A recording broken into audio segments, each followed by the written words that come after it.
Bien démarré sur AWS, dans cet épisode, je vais vous parler des rôles IAM que vous pouvez attacher à vos instances EC2. Ça fait beaucoup d'acronymes d'un coup, alors je vais essayer d'expliquer tout ça étape par étape. IAM, vous le savez, c'est Identity and Access Manager. Donc c'est le service AWS qui vous permet de gérer les identités au sein de vos comptes AWS et les accès, les policies, donc les permissions que vous allez donner à ces identités. EC2, lui, c'est le service qui permet de démarrer des machines virtuelles dans le cloud. Souvent, quand vous démarrez des machines virtuelles dans le cloud, vous allez installer des applications dessus et il est très probable que ces applications aient besoin d'accéder à d'autres services AWS. Typiquement, Amazon S3 pour le stockage des fichiers, Amazon DynamoDB pour accéder à une base de données entièrement gérée, NoSQL. Mais pour ce faire, si vous avez regardé les autres épisodes de cette série Bien démarré avec AWS, vous savez que vous avez besoin d'une clé d'accès et d'une clé secrète, comme un nom d'utilisateur et un mot de passe par exemple. Donc comment mettre une clé d'accès et une clé secrète dans vos instances EC2 ?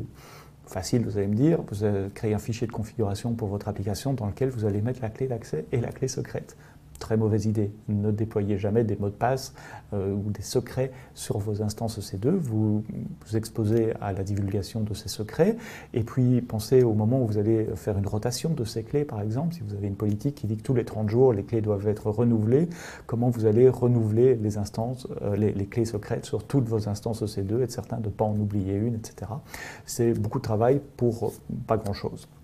Donc, il y a un autre moyen, et l'autre moyen, c'est d'attacher des permissions IAM à l'instance EC2 elle-même. Et puis, par un peu de magique, qui n'est pas vraiment de la magie, je vous montrerai comment ça marche, toutes les applications qui tournent sur cette instance seront capables d'aller chercher par elles-mêmes une clé d'accès et une clé secrète.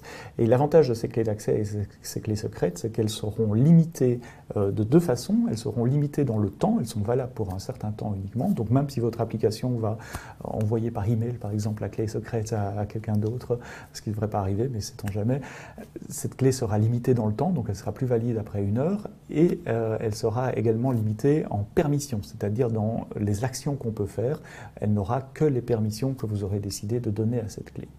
Donc ça, c'est une politique qu'on peut attacher à une instance EC2. Je vous montre comment ça marche. Je suis dans la console Amazon EC2 ici. J'ai deux instances qui fonctionnent, une Linux et une Windows. J'ai une session SSH ouverte également sur la machine Linux.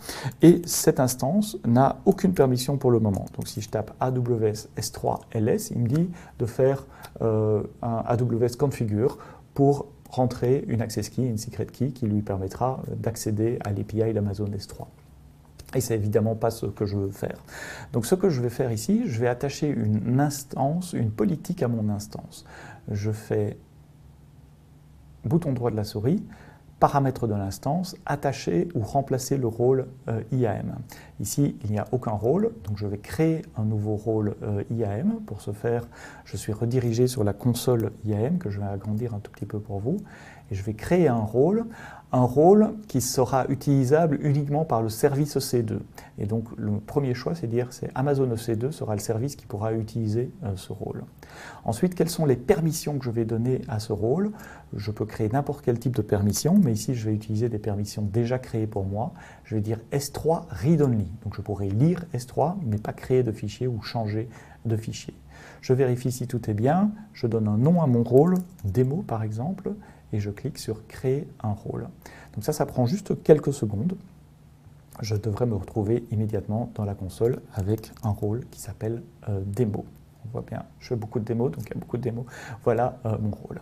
Je reviens à ma console Amazon EC2, je rafraîchis ma petite boîte de dialogue ici, et je vois que mon rôle démo est maintenant disponible dans la liste des rôles que je peux attacher à cette instance.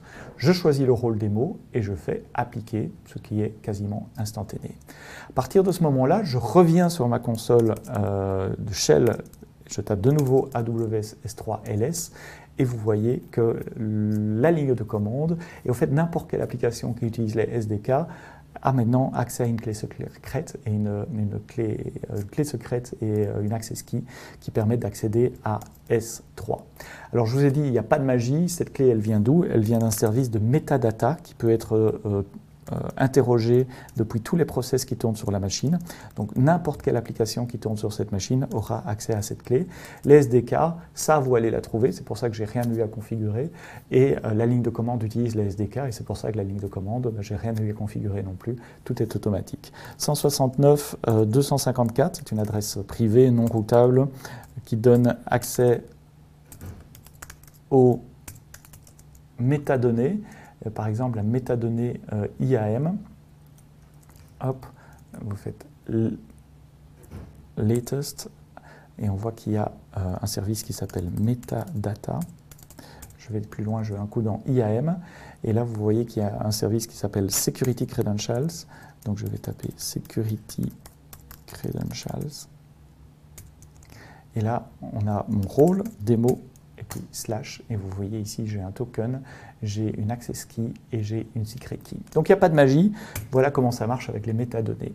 Voilà, je vous ai montré comment attacher une politique IAM, des permissions à une instance EC2, de manière à ce que toutes les applications qui fonctionnent sur EC2, si elles utilisent nos SDK ou la ligne de commande par exemple, puissent avoir accès à des clés d'accès, des clés secrètes qui sont limitées dans le temps et limitées dans leur rôle, dans leurs permissions. Merci de nous avoir regardés, à bientôt pour un prochain épisode, et d'ici là, quoi que vous codiez, codez-le bien.